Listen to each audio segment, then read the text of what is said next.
Letter 9, The Green Vaults, Collection of Porcelain, Der Freischutz, The Great Drought, Preparations for Departure, by Mary Wollstonecraft Shelley. We spent this morning in the Grün Gewölbe, or Green Vaults, a suite of apartments containing the treasures of the kings of Saxony. These sovereigns were much richer once than they are now, and we are told that, in addition to the dazzling piles of jewels and other valuables here collected, they had amassed large sums of money, all deposited in a secret strong room under their palace. The money is gone, but treasure to the amount of several millions remains, and is spread out for view in 8 apartments on the ground floor of the palace, called the Green Vaults. It is said from the hangings with which these rooms were once hung. But why vaults? I cannot help thinking the name comes from some peculiarity appertaining to the former resting place of the treasures, underground. These rooms display, indeed, incalculable riches. The diamonds alone are worth a kingdom. Their immense size and surpassing luster must dazzle the eyes when worn. Placed on shelves behind glass frames, of course their exceeding beauty is not enhanced by the movement and sparkle which causes diamonds to transcend all other precious stones. In addition to this almost magical wealth in gems are a quantity of beautiful works of art, various and magnificent. They are some of exquisite carving, some elegant, some strange and fantastic. We wandered from room to room, wondering at the wealth, amazed by the profusion of treasure. But you must not expect enthusiasm from me on these points. There is something in this sort of treasure, when arranged for show, which takes from their beauty. Pictures are made to be looked at for themselves. The view of them excites the passions or calms the heart, or if even only gratifying to the taste, yet they please for themselves, and require no extraneous interest. It is a bathos indeed to turn from them to stones from the mine. But diamonds and jewelry and even delicately carved cups, elegant statuettes and fantastic toys, are agreeable to look at only as objects of personal ornament or use.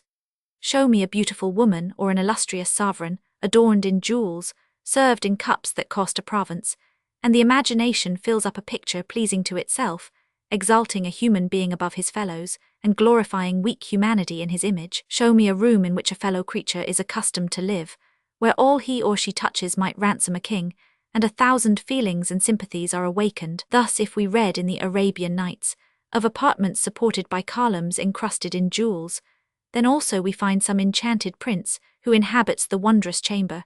Or if we read of basins of diamonds and cups of a single pearl, they are tributes to beauty from love. With regard to these gems, indeed, we need not go so far afield as the Arabian Nights to imagine regal splendor.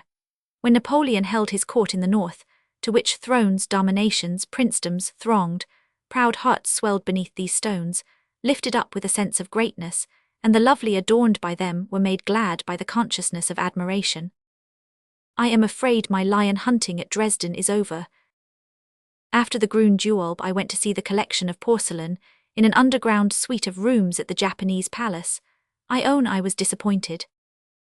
I expected to find a quantity of curious and exquisite Dresden china. The collection consists in specimens of porcelain, fabricated from the earliest times in all parts of the world. I confess a very slight inspection would have satisfied my curiosity, but I was with a party, and I dare say we spent 2 hours in these rooms, which were really vaults. At first their cool atmosphere, after the excessive heats from which we are suffering, was agreeable, but I got chilled and caught a cold.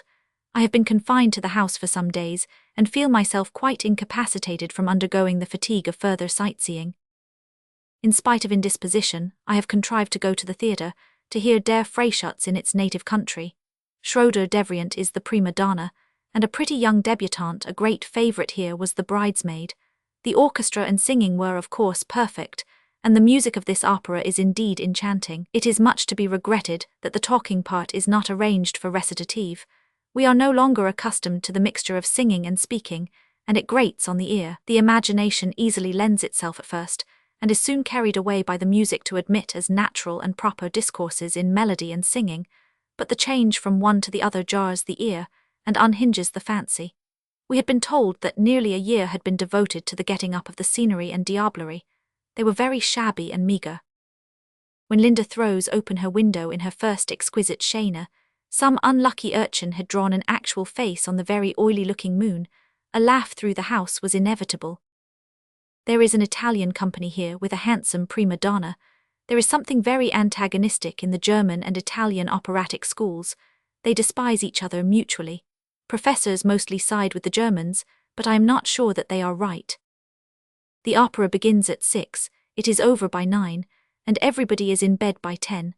If you come home after that hour, the porter has a right to a fee for being disturbed from his bed at untimely hours. As in Paris, you pay him if you come home after 12. If early rising conduces to health, how very healthy the Germans ought to be. But they have other habits by no means so consonant to our notions of what is good for the preservation of life. Their dislike of fresh air amounts almost to frenzy. This, joined to their smoking, and in winter to the close stoves, must make their domestic hearth, only they have no hearth, very incompatible with our tastes. The heat continues. Most of the wells and springs of the town are dried up, that in our house yet affords a small supply. It is said that government is about to issue an order that no water except that of the Elbe is to be used, except for culinary purposes. People must send to the river, and that runs shallow, for supplies to wash their clothes and keep their rooms clean. I do not think they use much water at any time for the latter purpose. The drought indeed becomes alarming. News came the other day that a village was burnt to the ground, and the calamity was attributed to some trees taking fire from the extreme dryness of the atmosphere. Our month is at an end. We are about to undertake a long, long journey to Venice. The dry season has defeated our hopes of ascending the Elbe in a steamer as far as Prague. Professor Hughes, an Englishman long established at Dresden, who receives gentlemen in his house for the purposes of education, and whose kindness has been of the greatest use to us, has bargained with a Lohnküche or voiturier to take us to Prague, by way of the Saxon Switzerland, as we intend to make the tour of that singular district. From Prague we shall make a fresh start, and be guided by circumstances as to the manner. We hope to find some sort of railroad after Budweis, which will abbreviate a part of our journey. I leave several sights unseen. I fear that sightseeing will renew my attack of illness, and delay our leaving Dresden, and our journey towards mountain, forest and stream, for which this heat and drought inspire an ardent longing. My imagination takes refuge at times in shady spots beside murmuring rills, and I look out on the dusty Alt marked in despair. When I returned from Rabenau a week or two ago, I found a grasshopper nestled in my muslin dress, and thoughtlessly I shook it off out of window. That night the act weighed on my conscience. It was a stroke of adversity for the insect, to be transported from the fresh grass and cool streamlets of wooded Rabenau, and cast out to die in the arid, herbless marketplace of a big town.